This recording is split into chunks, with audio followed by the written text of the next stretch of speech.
वर्णानामार्थ संघानां रसानां छंसामपि मंगलानां च कर्तारो वंदे वाणी विनायको भवानी शंकरो वंदे श्रद्धा विश्वास रूपिणो याभ्यां विना न पश्यन्ति सिद्ध्या स्वान्तस्तमीश्वरम।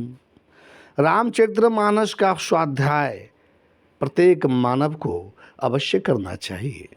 रामचरितमानस अगर पढ़ते हैं और माता पिता का अनादर करते हैं, भाई भाई से विरोध करते हैं, तो उससे कोई फायदा नहीं होने वाला। आप रामचरितमानस का अपमान कर रहे हैं। राम जी के दिनचर्या को पढ़ोगे रामचरितमानस में तो एक नई चेतना जगेगी कि मैं फालतू में हल्ला कर रहा था, ये सब कर रहा था। इस रामचरितमानस में तो लिखा हुआ है, प्रातः काल उठहि रघुनाथा मातु पिता गुरु ना बहि माथा। रामचरितमानस में लिखा हुआ है कि प्रातः उठने के बाद माता पिता गुरु को पैर छूकर आशीर्वाद लेना चाहिए। अगर ऐसा शुरू करते हैं आपका कल्याण हो जाएगा। सिर्फ राम राम हरे हरे करने से कोई फायदा होने वाला नहीं है। रामचरितमानस बैर विरोध करने के बारे में नहीं बताया। हम दूसरों से विरोध करके जीते हैं, हम रामचरितमानस पढ़ते हैं। रामचरितमानस में लिखा हुआ है, बैर न कर काहू सन कोई राम प्रताप विषमता खोई। बैर नहीं करने की बात रामचरितमानस में लिखी हुई है। हम पढ़ते हैं रामचरितमानस और हमें एक दूसरे से बैर वैमनस्यता की भरमार लगी हुई है। अगर हम रामचरितमानस पढ़ते हैं या कोई धर्मशास्त्र पढ़ते हैं, पीपल पत्थर गोबर पहाड़ को सर नवाते हैं, यह बात मन में जरूर खटकती है। खासकर उन माताओं बहनों को इस बात का विशेष ध्यान रखना चाहिए जिनका पति जीवित हो। जीवित पति के होते हुए अगर पीपल पत्थर या किसी देवी देवता के सामने सिर झुकाते हैं, अपने पति का आयु छीन करते हैं और अपने पति का घोर अपमान कर रही हैं।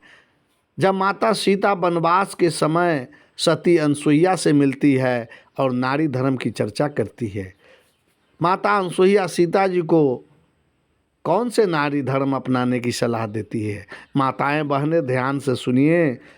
कहते हैं गोस्वामी तुलसीदास जी, एक ही धर्म एक व्रत नेमा काय वचन मन पति पद प्रेमा। शरीर वचन और मन से पति के चरणों में प्रेम करना स्त्री के लिए बस एक ही धर्म है, एक ही धर्म है, एक ही नियम है और एक ही व्रत है। स्त्री अपने पति के अलावा दूसरे किसी को मानती है, वह अपने पति का अपमान करती है और वह स्त्री यमपुर में भांति भांति की दुख पाती है। ऐसे हूँ पति कर किए अपमाना नारी पाव यमपुर दुख नाना। जगपति बरता चारि विधि ही वेद पुराण संत सब कही। उत्तम के अस बस मन माही असपने हुआन पुरुष जग नाही। जगत में 4 प्रकार की पतिव्रताएं हैं। वेद पुराण और संत सब ऐसा कहते हैं कि हम उत्तम श्रेणी की पतिव्रता स्त्री को अपने पति को छोड़कर स्वप्न में भी दूसरे पुरुष को नहीं देखना चाहिए। रामचरितमानस को गहराई से पढ़ना चाहिए। राम जी ने सबरी से क्या कहा कि देख, सबरी से कहते हैं प्रभु राम कि मम दर्शन फल परम अनुपा अजीब पाव निज सहज स्वरूपा। राम जी कहते हैं कि हे सबरी, मेरे दर्शन का परम अनुपम फल है, जीव अपने सहज स्वरूप को प्राप्त हो जाता है। यही बात तो सदगुरु कबीर साहब भी कहते हैं, सारी भ्रमजाल सारे कर्मकांडों से ऊपर उठ जाओ और निज स्वरूप का दर्शन करो। इस अथाह समुद्र रूपी संसार में कहाँ भटक रही हो? अपने निज घर को वापस आ जाओ और अपने अंदर उस चेतन सत्ता यानी निज स्वरूप में लीन हो जाओ, शांत हो जाओ, ब्रह्मलीन हो जाओ। निश्चित रूप से आवागमन रूपी जन्म मरण रूपी भवबंधन से मुक्त हो जाएगी। ठीक इसी प्रकार प्रभु श्री राम जी कहते हैं, देख भक्तिमती सबरी, जब सच्चे गुरु मिल जाते हैं तो दौड़ धूप समाप्त हो जाता है। अधकचरे गुरु के फेर में बहुत घूमना पड़ता है, गहरे पानी की भंवर की तरह, और उस भंवर में पानी नाचता रहता है, वहाँ उस भंवर में पड़ने पर डूब भी जाता है। लेकिन जब पूर्ण गुरु मिलता है तो उसे चेतन तत्व का बोध करा कर स्थिर कर देते हैं। परमात्मा का अनुभव करने के लिए चलना नहीं पड़ता, दौड़ना नहीं पड़ता।